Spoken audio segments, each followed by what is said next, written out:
It is with a certain sense of gravity that I now take up my pen to set down the particulars of a case which, for its sheer delicacy and the eminence of the personages involved, ranks high amongst the most singular of my friend Mr. Sherlock Holmes's investigations.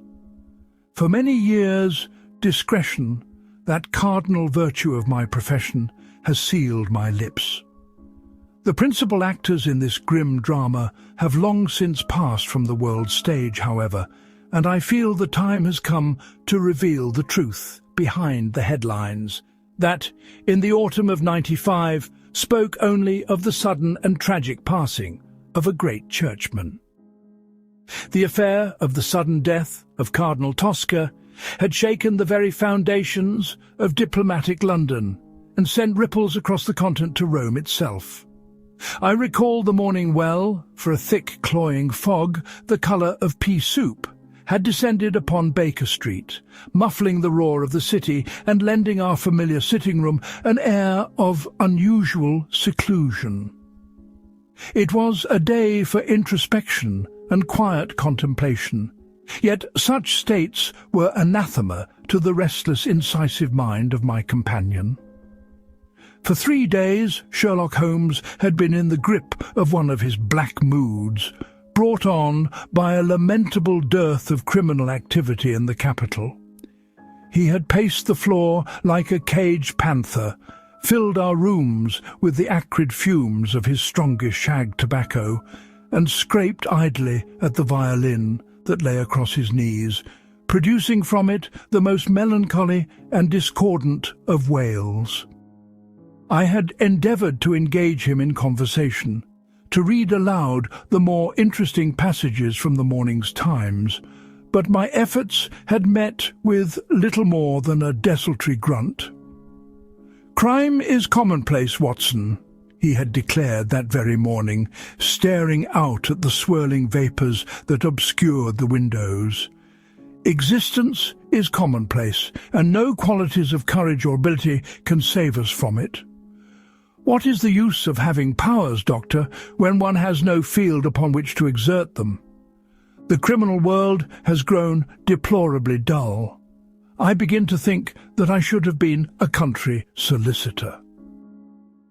It was upon this bleak pronouncement that Mrs. Hudson entered, bearing a card upon a silver salver. Holmes took it from her with a languid air, but as his eyes fell upon the name engraved thereon, I saw the first flicker of interest stir in their grey depths. "Lord Bellinger," he murmured, raising an eyebrow. "The Foreign Secretary. This is a bird of a different feather indeed. Show him up, Mrs. Hudson." A moment later, one of the most famous figures in the British government was ushered into our presence. Lord Bellinger was a tall, imposing man with a hawkish nose and eyes so piercing they seemed to strip away all pretence. His manner, however, was one of extreme agitation. He wrung his gloved hands together and dispensed with all pleasantries, plunging at once into the heart of his errand. "Mr. Holmes, I have come to you because I am at my wit's end. Scotland Yard is useless to me. This is a matter not for the policeman, but for the specialist. It concerns the death of Cardinal Tosca." Holmes leaned back in his armchair, placing the tips of his fingers together in that characteristic attitude of his. "The papers report that the Cardinal succumbed to a massive coronary seizure in his apartments at the Grand Hotel." "The papers report what they have been told," our visitor retorted, his voice low and urgent. Dr. Ainstree, the Cardinal's personal physician, signed the certificate. He is a man of unimpeachable reputation. The official verdict is death by natural causes. And yet, Mr. Holmes, I am convinced, utterly convinced, that he was murdered." Holmes's eyes glittered. The languor was gone, replaced by the keen, alert expression of the hunter who has caught the first scent of his prey. "Pray, continue, your lordship," he said. You interest me exceedingly. What grounds have you for such a suspicion? The grounds of state secrecy, Mr. Holmes. I can tell you that Cardinal Tosca was not merely in London for the consecration of the new cathedral, as the public believes. He was here as a secret envoy from the Holy See, entrusted with a mission of the utmost importance to the stability of Europe. There are forces at work, sir, forces that would stop at nothing to prevent the success of his endeavours. His death was altogether too timely. I take your point, said Holmes. A convenient death is often a suspicious one, yet you must provide me with more than political expediency. Has anything tangible been found? Anything out of the ordinary? Lord Bellinger hesitated, glancing at me as though uncertain of my discretion. You may speak freely before Dr. Watson, Holmes assured him. There are no secrets between us. Indeed, he is the chronicler of my humble successes. Thus reassured, the Foreign Secretary leaned forward, lowering his voice still further. There is an object missing from the Cardinal's rooms, an object of no intrinsic value, yet one which he guarded with his life. It was a small, antique silver locket. A locket? Of a peculiar design, I'm told. It contained not a portrait, but a key, a very small, intricately wrought key. The Cardinal's valet, a man named Moretti, who has served him for 30 years, swears that his master never took it from his person.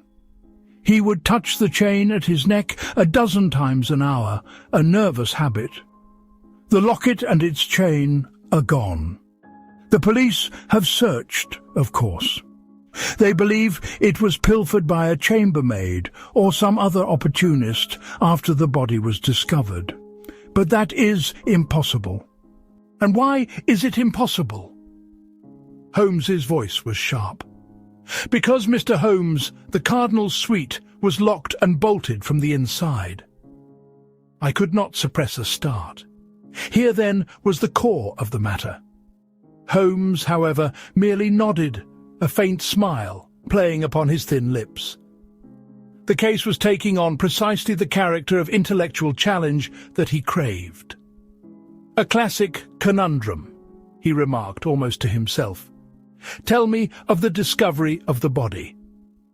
His valet, Moretti, became alarmed when the Cardinal did not answer his call this morning, Lord Bellinger explained. He had an audience with the Prime Minister scheduled for 10 o'clock. By 9:30, with the door still locked and no sound from within, Moretti and the hotel manager forced the door. They found him in his armchair by the fire, which had long since burned out. He was dressed in his cassock, a book open on his lap. Dr. Ainstree was summoned and pronounced him to have been dead for at least 6 or 7 hours. There was no sign of a struggle, no mark upon him. The doctor noted some lividity of the face, consistent with cardiac failure. To all appearances, he had simply passed away in his sleep. And the windows? Locked and fastened, also from the inside. They are sash windows overlooking the embankment from the 3rd floor. There is no balcony, and the facade is sheer stone. A human fly could not have scaled it. So, we have an impossible theft from an impossible locked room, which contains a death that is, on the surface, perfectly natural. Holmes mused, his eyes half closed. It is a pretty problem. And this key, what did it unlock? Lord Bellinger's face grew grave. That, Mr. Holmes, is the crux of the matter. It unlocked a private dispatch box which the Cardinal carried with him. That box contains documents of such a sensitive nature that were they to fall into the wrong hands, the consequences for the peace of Europe would be catastrophic. The box, I should add, is also missing. My friend was silent for a full minute, his long fingers steepled before his face. The fog swirled and eddied against the window panes, isolating the three of us in a small bubble of intense concentration. The ticking of the mantelpiece clock was the only sound. "The police have, I presume, treated this as a simple matter of sudden death?" he asked at last. "Precisely. Inspector Gregson of Scotland Yard has charge of it. A good man, a plodder, but utterly without imagination. He sees a dead man, a doctor's certificate, and a missing trinket. He is satisfied. But I am not. The fate of nations may hang upon that missing box, Mr. Holmes." Holmes rose from his chair in a single fluid movement, his lethargy utterly vanished. His tall, spare figure seemed to crackle with a renewed and terrible energy. "Your lordship, I will take the case," he announced. "I must, of course, be given carte blanche to conduct my investigation as I see fit. I will need to examine the Cardinal's suite at once, before the official mind has a chance to trample over any evidence it has not already obliterated." "Of course, Mr. Holmes. I have already taken the liberty of ensuring the rooms remain sealed. Here is my card. Present it to the manager of the Grand, and he will grant you immediate access. I will await your report at my office with the utmost anxiety." With a curt nod, the Foreign Secretary took his leave, melting back into the grey anonymity of the London fog from which he had emerged. For a moment, Holmes stood by the fireplace, his expression grim and thoughtful. Then he turned to me, and I saw in his eyes that familiar, cold fire of intellectual passion that I had come to know so well. It was the look that spelled doom for the cleverly concealed villainies of the world. "Well, Watson," he said, reaching for his curved pipe, "what do you make of it?" "It seems a most impenetrable affair, Holmes," I confessed. "A man dies of natural causes in a hermetically sealed room, and yet vital state secrets are stolen from him. It is a contradiction in terms." "It is a sublime contradiction," he corrected me, his voice humming with excitement. "It is a three-pipe problem of the first water. The facts are few but suggestive. The room was locked from the inside. Therefore, no one entered or left after it was locked. And yet the locket and the box are gone. This suggests that the thief and the box were never in the room at all, or that the thief never left, or that the death and the theft are two separate incidents, a coincidence of staggering proportions, or, and this is most likely, that our initial assumptions about the room being sealed are flawed. We must question everything, Watson. Everything." He lit his pipe, and for the next half-hour a profound silence reigned, broken only by the occasional crackle of the fire as a dense blue cloud of tobacco smoke filled the room, obscuring my friend from view. I knew better than to interrupt his process of intense mental concentration. At last he emerged from the haze, his mind made up. "Come, Watson, the game is afoot," he cried, his voice ringing with its old energy. "There is no time to be lost. Fetch your hat and your service revolver. We are bound for the Grand Hotel, and I fancy the air there is thick with more than just the London fog." Our hansom cab rattled through the muffled gas-lit streets, where the fog clung to the buildings like a shroud.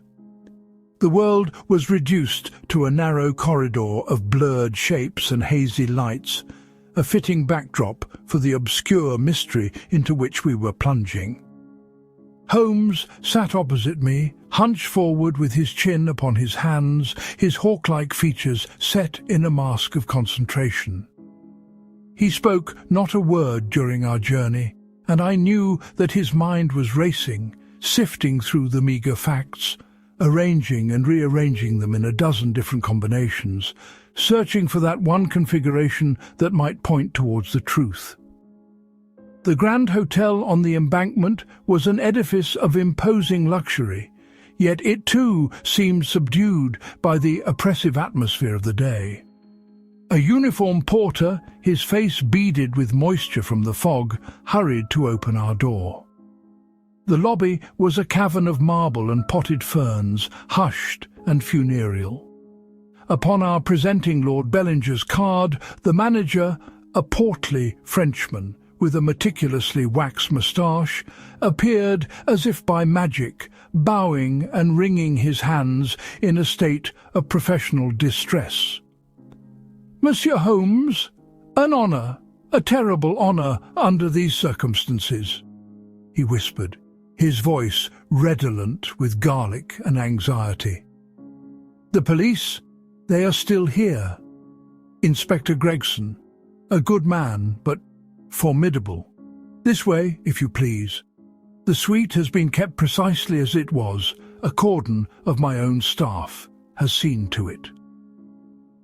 He led us up in a gilded lift and along a plushly carpeted corridor on the 3rd floor.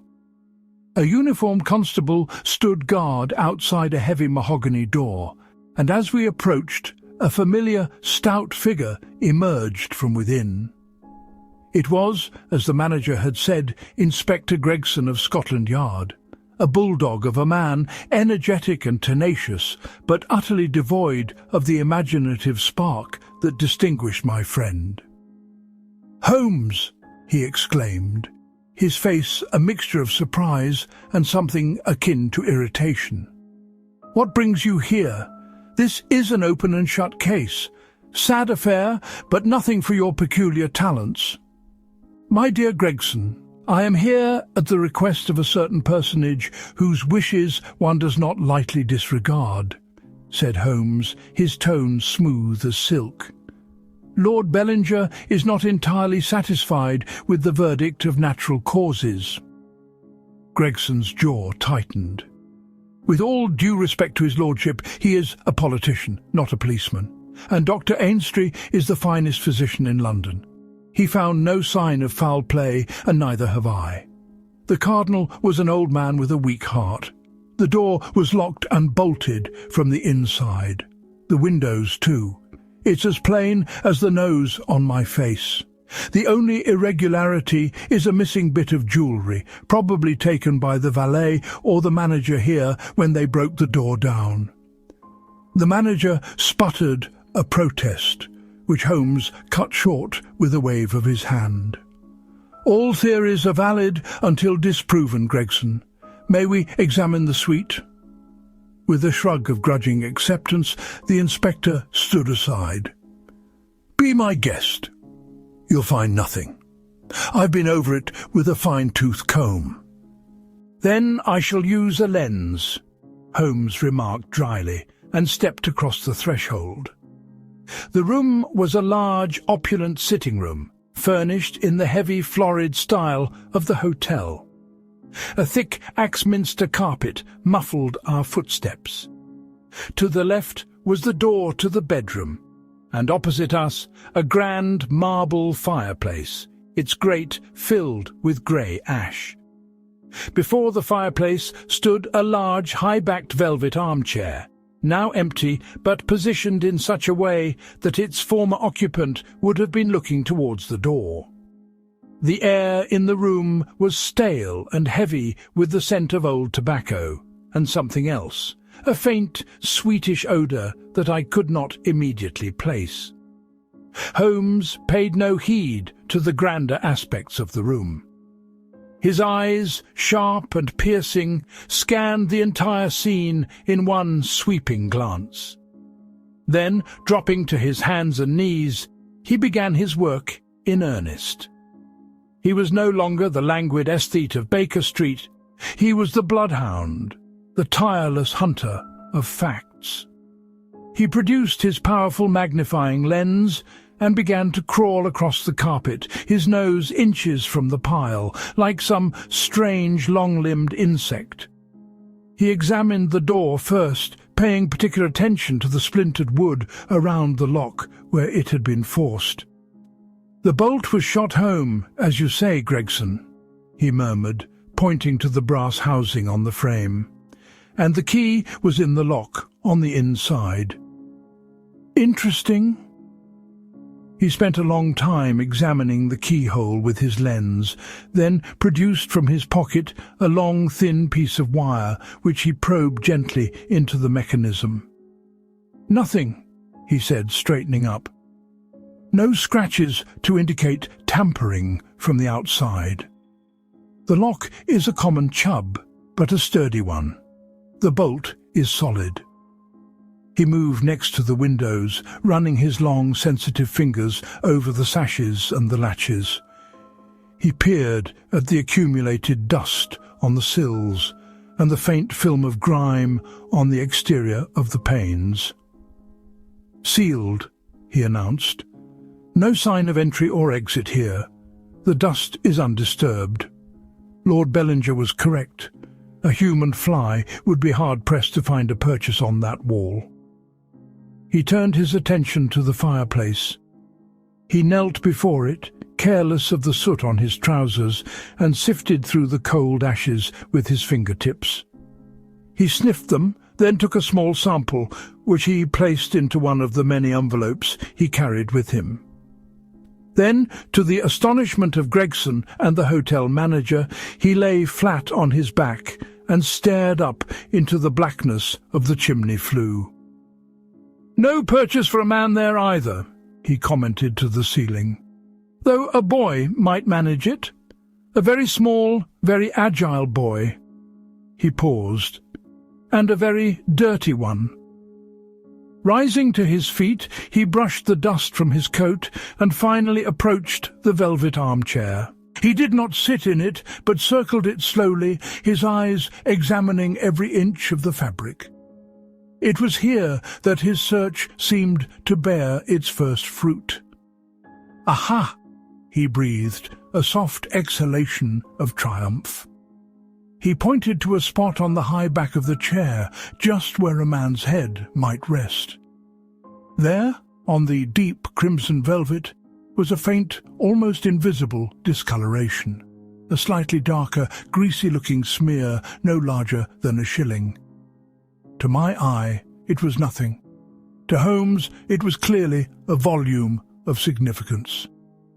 He scraped a minute sample of this stain into another envelope, which he labelled and placed carefully in his pocketbook. "Now," he said, turning to the trembling figure of the hotel manager, "I should like to speak with the valet, Moretti." The valet, a small, elderly Italian with a face ravaged by grief, was brought in. His eyes were red-rimmed, and he clutched a rosary in his trembling hands. Holmes treated him with a gentleness that he seldom displayed, drawing him over to a sofa and speaking in a low, soothing voice. "Signor Moretti, I understand your grief. I will not detain you long. I need you to tell me about your master's final hours." Through broken sobs, the man recounted the previous day. The Cardinal had been in good spirits, if a little tired. He had attended to his correspondence in the afternoon, received a visit from Dr. Ainstree at 5, and then had a light supper in his rooms at 7. "Did he have any other visitors?" Holmes asked. Moretti hesitated. "One, signore. Later in the evening, around 9 o'clock. Holmes leaned forward, his interest visibly sharpened. "Who was it?" "I do not know his name. He was a priest, an Englishman from his accent. Tall and very thin, with a pale face. He said he had an urgent message for the Cardinal concerning the new cathedral. I showed him in, and His Eminence told me I would not be needed again that night. That was the last time I saw him alive." "And you saw this priest leave?" "No, signore. My own room is at the end of the corridor. I heard nothing." "Tell me about the dispatch box and the locket." Holmes pressed gently. The box was of red Moroccan leather, with the Cardinal's coat of arms in gold leaf, the valet described. Not large, so. He kept it always on the desk when he worked and in his wardrobe when he slept. The locket? The locket was his constant companion. It was old silver, shaped like a scallop shell. He told me once it had belonged to an ancestor who was a great scholar. He never, ever took it off. And when you broke down the door this morning, Signor Moretti, what was the first thing you noticed? His Eminence, in the chair. He looked so peaceful, as if asleep. The book had fallen from his lap to the floor, and the room, it felt cold. The fire was dead. The valet's voice broke again. One last question. Did you notice any unusual smell? Moretti looked puzzled. Smell, signore? Only that the window had been opened a little. I thought it strange, for the Cardinal felt the cold terribly, and the fog was so thick.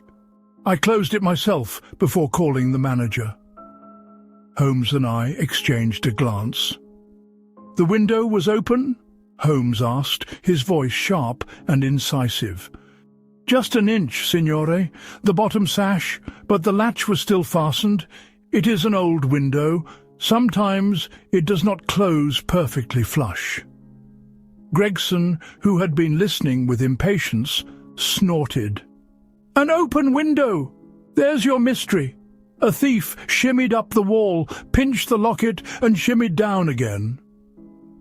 Through a 1-inch gap on the 3rd floor without disturbing the dust, and then locking the window from the inside behind him. Come now, Gregson, your imagination is running away with you, Holmes said with a thin smile. Thank you, Signor Moretti. You have been most helpful. As the distraught valet was led away, Holmes completed his survey of the room. He examined the book that lay on a side table, a volume of Pascal's Pensées, and flicked through its pages, holding them close to his nose. Finally, he seemed satisfied. He turned to the inspector. I have seen all I need to see. My conclusions I will, of course, reserve for my client. You have conclusions already? Gregson asked, his tone a mixture of scorn and disbelief. I have a theory, Holmes corrected him. It is a capital mistake to theorize before one has data. Insensibly, one begins to twist facts to suit theories instead of theories to suit facts. But I have my data now. The Cardinal did not die of natural causes. He was murdered, and the locket and the box were stolen, and the murderer never set foot in this room. Gregson stared at him, as if he'd taken leave of his senses. Never set foot in the room? Holmes, you're talking gibberish. How could a man be murdered and robbed by someone who wasn't here? That is the problem which I have set myself to solve, said Sherlock Holmes. Come, Watson. Our work here is done. Our next port of call is of a more chemical nature. I have a certain stain to analyze, and a conversation to be had with a man who knows more about the subtle poisons of the Borgias than anyone else in Europe. And with that he swept out of the room, leaving Inspector Gregson standing open-mouthed in the centre of the Axminster carpet, staring at the empty armchair as if he expected it to supply him with the answers that my friend had so deftly plucked from the very air. As we descended into the foggy London streets once more, I knew that the hunt was truly on, and that Holmes had found a scent worthy of his extraordinary powers.